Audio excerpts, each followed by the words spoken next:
Bonjour, bonjour et bienvenue sur KTV en direct à la télévision, à la radio et sur les réseaux sociaux pour ce temps de parole consacré à la fête de la science. Et pour en parler, pas n'importe qui, un docteur en chimie organique. On va y revenir. Gildas Niam, bonjour. Bonjour, bonjour Mayotte. Bonjour, bienvenue à la fête de la science. Bienvenue sur ce plateau. Alors, commençons par le début parce que vous avez quand même un titre qui parle. Oui. Docteur en chimie organique et en physico-chimie de l'INP de Toulouse. Exactement. Déjà là, ça calme. Hein. Merci pour l'invitation et je m'excuse auprès des téléspectateurs et auprès de vous aussi de mon petit retard. Pas de souci, c'est en direct. Effectivement, je fais un doctorat, une thèse en fait une thèse qui a débouché avec le grade de docteur. Ouais. Et moi, ma spécialité justement, c'est de la chimie organique, c'est-à-dire la synthèse des molécules, que ce soit amphiphiles ou bien les biomolécules utilisées dans la santé.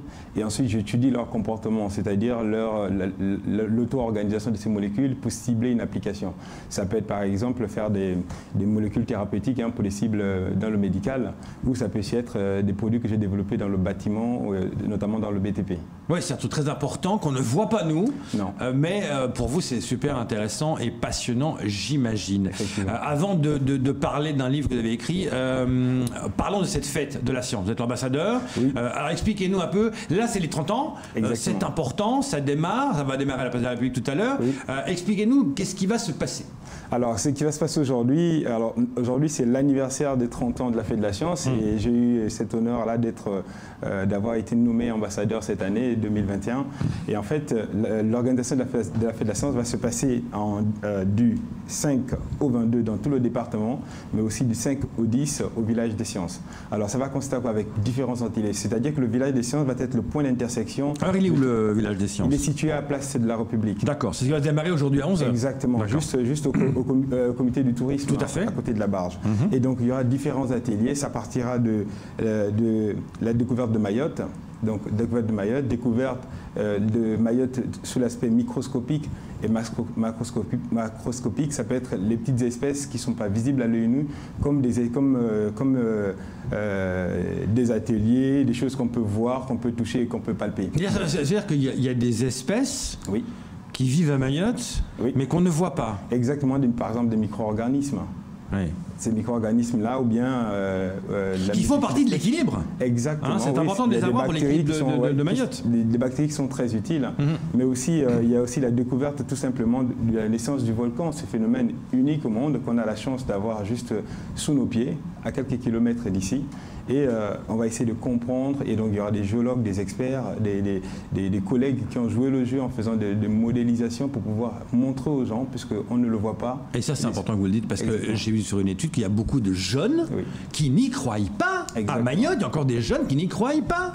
Et c'est l'occasion justement pour ces 30 ans. Et en fait, le rôle de la Fête de la Science, en fait, c'est de pouvoir faire sortir les sciences que nous étudions dans nos laboratoires, dans nos écoles, dans nos universités, maintenant auprès du grand public pour essayer justement de leur permettre d'y accéder, mais aussi ça leur permettra d'être maintenant des initiés justement de la science à part des petits ateliers fun où on va leur expliquer par exemple la densité par exemple d'un même corps. Si on a de l'eau chaude et de l'eau froide, on va voir qu'en fonction de la température de l'eau chaude sera au-dessus, alors que l'eau froide sera en dessous. Ah ouais, ça m'a toujours passionné ça. Ça me rappelle des trucs, l'eau chaude et l'eau froide. Pourquoi l'une en dessus de l'autre alors que c'est de l'eau? Exactement. C'est un truc de ouf ce truc. Exactement. Mais ça vous passionne? Ben oui, c'est tout. Il y a ça, il y a beaucoup de choses. En fait, il y aura beaucoup d'expériences. Exactement. En fait, c'est destiné à tout le monde, au grand public. Alors, exactement. Donc il y aura des ateliers un peu plus poussés où on aura un aspect quand même un peu plus innovation, un peu plus recherche. Et c'est le cas par exemple dans certains établissements où on valorise par exemple la fibre de bananier. Alors que le bananier est cultivé justement pour la consommation de la banane, mais la fibre constitue un déchet, en fait c'est le tronc de bananier. Et donc il y a des collègues qui ont joué le jeu, qui ont bien voulu valoriser justement cette fibre de bananier en papier, mais aussi pour faire du textile avec. Ok, donc ça c'est pour la fête, là c'est pour la cité de la science, qui se trouve... Le village des sciences. Le village des sciences. Oui. Et il y a encore d'autres choses qui vont se dérouler un peu partout. Exactement, et donc le village des sciences serait le point d'intersection de tous les événements, parce que dans les années précédentes, chaque établissement organisait la fête de la science dans son établissement, et là maintenant on a voulu marquer le coup et faire un gros événement pour essayer de coordonner tout ça, mais du 10 au 22, les établissements vont organiser aussi dans leurs lieux respectifs la fête de la science aussi. Notamment, par exemple, au lycée des Lumières, ce sera le 20. Le 20 ? Le 20 novembre. Le 20 novembre, d'accord. Vous dites que, enfin, il est dit, c'est pour réconcilier les Mahorais avec la science. Ils étaient fâchés avec la science? Non, pas fâchés, c'est juste que le mot science, en fait, déjà, quand on dit science, il faut parler des sciences, parce qu'on a tendance à dire science uniquement les sciences dures, qui sont les mathématiques, la physique, la chimie et la SVT. Et parfois même, ça peut même être parfois effrayant, hein, surtout l'interaction des gens avec les mathématiques.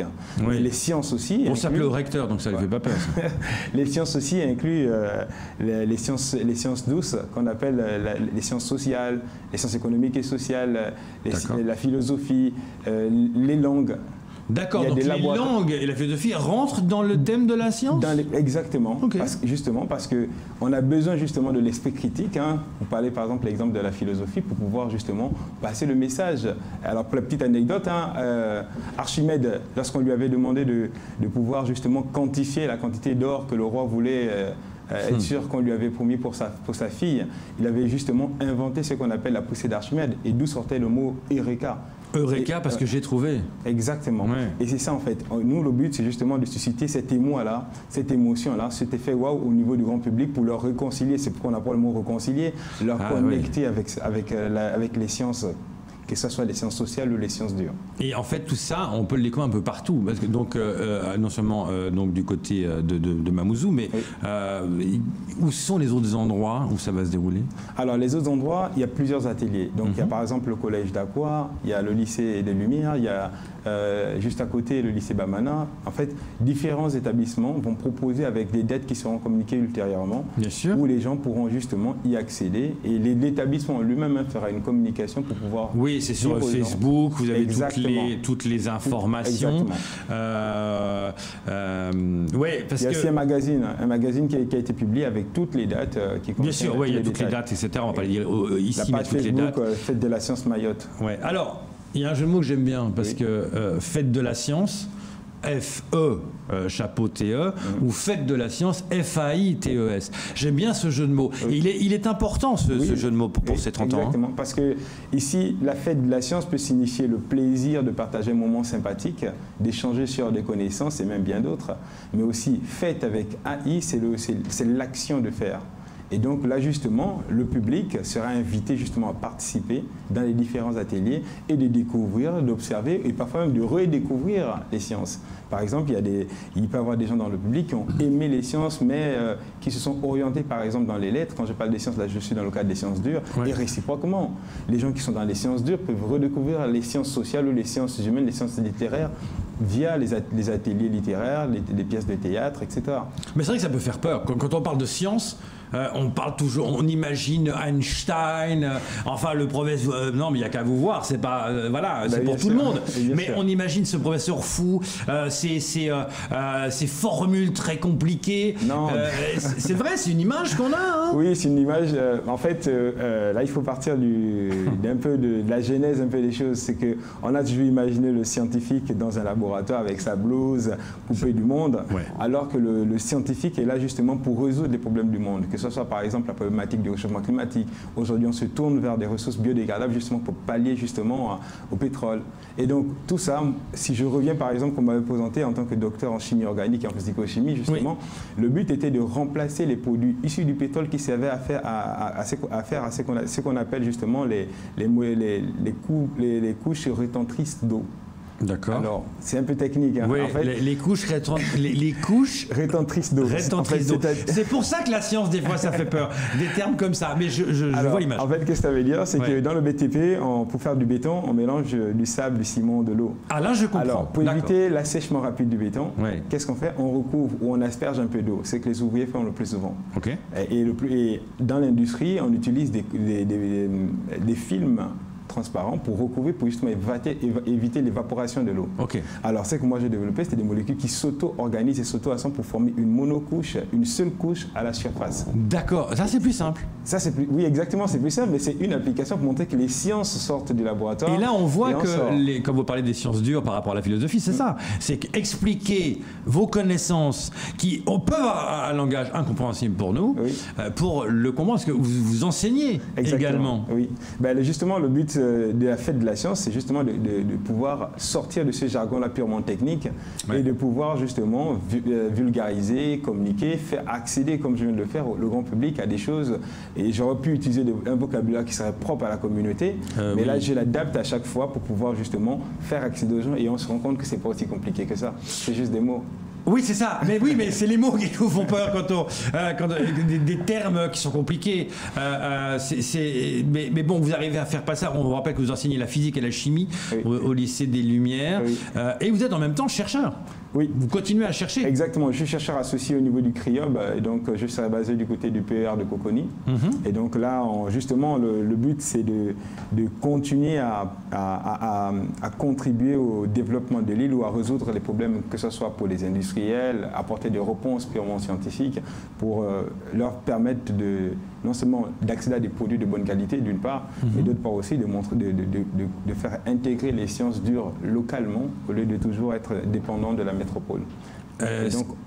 Donc du coup, on aura un pôle recherche qui sera accompagné justement par la métropole et qui nous permettra justement de pouvoir apporter de la connaissance auprès des PME ou même des entrepreneurs et bien d'autres personnes. Profiter des richesses de Mayotte qu'on ne voit pas. Qu'on voit aussi, je vous ai parlé de la fibre de bananier. L'année dernière, avec des élèves, on a développé ce qu'on appelle un biogel hydroalcoolique. Et en fait, c'était un gel à partir de l'huile de coco, tout simplement. Et comme l'huile de coco a des propriétés antibactériennes, on a joué sur ces propriétés antibactériennes pour apporter une réponse purement scientifique avec une ressource qui est cultivée. C'est génial, ça veut dire que vous êtes dit, voilà, pour le gel hydroalcoolique, on en parlait souvent pour se laver les mains, c'est possible de le faire à Mayotte. À Mayotte, à partir des produits locaux. Produits par Mayotte. Exactement. Et ça, c'est grâce à la science. Et oui, tout à fait, parce que c'est justement, je vous parlais de connaître le comportement des molécules. Et donc ce gel-là a montré la propriété de pouvoir former une monocouche, je parle toujours de monocouche, mais c'est une seule couche autour de la surface des mains et on peut avoir une protection longue durée. Donc ça veut dire que lorsqu'on se désinfecte, la molécule va pouvoir aller tuer la bactérie à partir de la partie hydrophile qui n'aime pas l'eau. Et donc, du coup... Merci. On a eu peur. J'ai dit, on est parti sur hydrophile, oh là là. Exact. Donc, du coup, cette molécule va pouvoir justement se mettre autour de la bactérie et dégrader sa membrane. Est-ce que vous pouvez dire que la science, ça bouge tout le temps? Énormément. Énormément, parce que là, maintenant, la thématique, c'est d'être dans le cadre des 12 principes de la chimie verte. Donc, qui inclut quoi? Qui inclut l'économie d'atomes, qui inclut justement les ressources, l'usage de ressources renouvelables. Et tous ces paramètres-là permettent justement, déjà, les solvants, enfin, quand je dis solvants, ce sont des composés organiques qu'on va utiliser, mais qui auront des effets indésirables sur l'homme. Et donc, qu'est-ce qu'on va faire? On va essayer de pallier pour trouver des alternatives. Et donc, ça, c'est de nouvelles types de sciences où on essaye de fabriquer, toujours essayer de fabriquer les molécules qui ont quasiment les mêmes propriétés que celles issues du pétrole, mais avec des ressources biodégradables issues de l'environnement, issues de notre écosystème. Est-ce qu'on est sans arrêt en train de se remettre en question? Parce que vous découvrez des choses, il y a une année, des choses, vous dites microscopiques, qu'on ne voit pas forcément. Est-ce que la certitude d'aujourd'hui va changer demain? Oui, tout à fait, parce que tout dépend des outils analytiques qu'on dispose. D'accord. En fait, à chaque fois, les scientifiques, les chercheurs essayent de s'équiper d'un matériel qui leur permette justement d'aller voir le côté infini justement que nous ne peut pas percevoir. Et pour cela, au fur et à mesure que les techniques évoluent, aujourd'hui par exemple, on exploite très bien la lumière. La lumière, c'est simplement la lumière du jour. On l'exploite très bien pour essayer de déterminer par exemple le diamètre d'un cheveu. Grâce à la lumière? Grâce à la lumière, simplement. J'aimerais comprendre. Grâce à la lumière du jour, là, et le cheveu, il y a un lien entre la lumière du jour et le cheveu pour connaître son diamètre. Oui, exactement. Et la méthode s'appelle la diffraction. La diffraction, c'est pas la distraction, la diffraction. C'est-à-dire que vous mettez la lumière sur le cheveu et hop, ça vous donne le diamètre. Exactement, mais on va parler d'une lumière qui est constituée uniquement d'une seule longueur, enfin d'une seule couleur ou une seule longueur d'onde. Extraordinaire. Un laser. Non, mais ça, voilà. Laser, on envoie et on est capable de faire des calculs simples et obtenir le voilà. Et est-ce que ce genre de choses, vous le montrez du côté de la place de la République? Exactement, ça fait partie des ateliers en fait. Ah, génial. Il y a des ateliers où, justement pour revenir sur la fibre de bananier, alors l'objectif était d'extraire la fibre, mais aussi d'étudier ses propriétés physiques. Et donc les élèves ont pu déterminer, on peut déjà extraire la fibre et déterminer le diamètre d'une fibre. Et ensuite de répondre à la question, lorsqu'on fabrique un sac avec cette fibre-là, est-ce que le sac est capable de supporter une certaine charge de course, par exemple lorsqu'on va faire une course à Sodicage, Sodifram, etc. Donc en fait, on se rend compte avec ce que vous dites que la science que vous faites est utile pour nous tous les jours, ne serait-ce qu'avec le sac et les produits qu'on met dedans. Tout à fait. Et ça, c'est grâce à si c'est solide, c'est grâce à la science qui détermine ce qu'il faut pour que ça reste solide. Oui, justement, parce que le but de ces sacs, c'est si on arrive à aller jusqu'au bout de la démarche, c'est de remplacer les sacs plastiques par ces sacs-là qu'on peut produire localement. Surtout qu'ici, on lutte contre les sacs plastiques, il ne faut plus utiliser par rapport aux tortues. Voilà, des fibres du tronc de bananier, qui est un déchet, parce que le bananier est cultivé pour la banane. Bien sûr. Voilà. Merci beaucoup, monsieur l'ambassadeur, d'être venu ce matin. Merci. Et bonne fête de la science. Merci à vous aussi, nous invitons tout le territoire. Je tiens à remercier nos partenaires, la ville de Mamoudzou, le conseil général, le rectorat, et même vous. Merci de nous inviter, de nous permettre d'être dans vos ondes et de pouvoir justement dire aux gens du 5 au 10, on a le village des sciences juste à la place de la République à côté de la barge, et ensuite du 5 au 22, ça va se dérouler dans les différents établissements en parallèle. Et vos élèves doivent être passionnés par ce que vous dites? Ils aiment bien, et comme ils sont motivés volontairement, donc du coup ce sont eux qui sont les acteurs et nous ne sommes là que pour les accompagner. Tout est dit, merci beaucoup d'être venu ce matin. Merci à vous. C'est tout pour ce temps de parole, tout de suite la suite de vos programmes.